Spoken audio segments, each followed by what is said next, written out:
So I am listening to The Grim Reaper's Lawyer by Monique. And I'm gonna talk about first the two things that kind of threw me off. And that is like most recently what I'm listening to, it's what I would equate to like a third act breakup, but maybe that's the wrong thing to equate it to, because a third act breakup is something that we expect, especially if we read romance books quite often, or like me, that's like my favorite genre. So that's expected. This was unexpected, so this would be like a second, you know, third act breakup kind of thing that you're like, didn't we just go through one? Like, shouldn't they already be getting back together and working on mending things, so that way we can have the happily ever after that we get at the end. Uh, so what's happening is that in the book there's another problem being thrown, and I have like maybe an hour left in the book, and so it's like another problem to solve. When I thought the one problem to solve, which took most of the book, was Eden's case in here, right? That was like the main thing. And I liked how the lawyer also worked another case on the side, for reapers that were unjustly laid off per se, and that was pretty fun. I enjoy that. And but now I'm like, why are we throwing another problem? And this is a big problem. And I wonder, because there's a second book to this, and I wonder if it's because the author is setting up the next book. But I feel like this problem could have opened up the second book. But I don't know. That's my thought right now. I haven't finished listening to it just yet. I'll have more opinions on that later. The second thing that threw me off was the abrupt way that the problem opened up. Once again, right? I'm thinking that I'm at the downward spiral of the book, right? Where we already like gone through the climax, right? And now we're just mending things, right? And working on showing the after picture. But that wasn't the case. It was like just an abrupt way I felt, of showing the two main characters all of a sudden in a new place. Now they have the ability to do that, but it caught me off guard because it wasn't any um, hints that anything nefarious was going to happen. And usually, right, it's a certain setup that occurs, so that way it doesn't feel like a whiplash of sorts. We want to be surprised, don't get me wrong, but not whiplash, in a sense that like the whole story is thrown upside down, all of a sudden. And that's how I felt when this happened. um but because I've enjoyed the book so much, I'm sticking with it, and I'm almost done, and I want to see how it all pans out, just to see if the payoff is there at the end.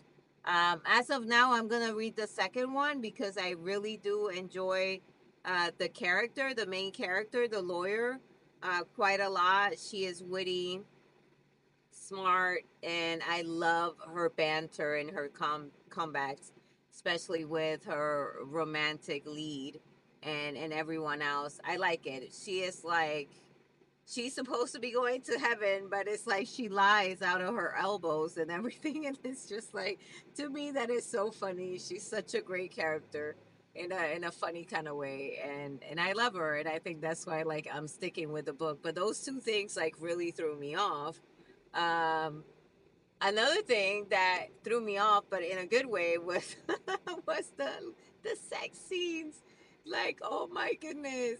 I like every single time I give it up to authors, man, who can do it, the way that this author does, because I'm like, wow, you are good, ma'am, you are good. Yeah, I mean, that's all that I can say about that. Author is really good. Um, It was almost like an entire chapter that I listened to, that it was all one sex scene. And I was like blushing in the car, blushing. Like, this is, yeah, wow, this is wild. So I didn't. The thing is that I didn't get any inclination of this at the beginning of the book, though. It was mostly a lot of romantic tension and things of that nature. And then all of a sudden, I get to this chapter and it's like cracked open right away, and I'm like, "What is going on here?" Like, So I think it's something there where I feel like. Uh, I needed hints, right? There's just like I would have appreciated certain hints, more touchiness or something like that to lead up to it, but it just felt like really kind of like we go from romantic tension to like bam, like wow. Still enjoyed it, still enjoy the story and all of that. So take it for what it is with a grain of salt. It's just my opinion. um, that's all it is, but I would recommend this book. I think it's very unique. I've never read anything like this before, any like this. The premise of the book, I've never read a book with this same premise. So super unique, super fresh for me, and I really enjoy it. And I'm gonna read the second book just because I want to follow the characters some more.